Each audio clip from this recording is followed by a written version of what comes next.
Hello everyone, I'm Chris Erkley. Welcome to your Thursday edition of Political Empire. Major changes expected at the publicly run hospital in Moreno Valley, the Riverside County Regional Medical Center. Here to talk about it now is Press Enterprises' Jeff Horseman. Jeff, why have they been in the news lately? Well, basically because they're losing lots and lots of money, to the tune of $1 million a week and projected year-end deficit of around $50 to $54 million. And so, there's been a lot of changes that have both already happened and are expected to happen in the months ahead. And what has the Board of Supervisors done to help turn things around?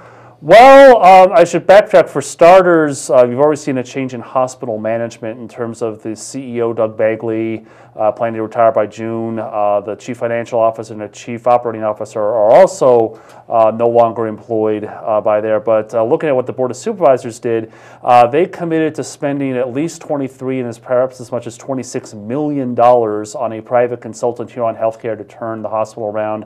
And they also agreed to pay an interim CEO, Lowell Johnson, a contract that could be worth up to $676,000 a year. Lowell Johnson, his specialty is going from troubled hospital to troubled hospital, making changes, and then once they're back on their feet, moving on to the next facility. What's ahead for the hospital, both in the short and long term?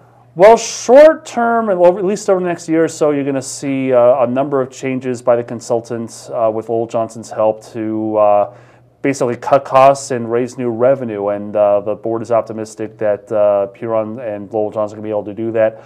Longer term, it'll be interesting to see whether the hospital remains kind of its current configuration. Now, there's been talk of, perhaps selling the hospital or even going into a partnership with another, let's say, university or another private interest, and making it more than just like the county-run hospital, which has a reputation as being like, the place you go when you don't have any more money, to kind of rebranding it and having it be something that has broader appeal.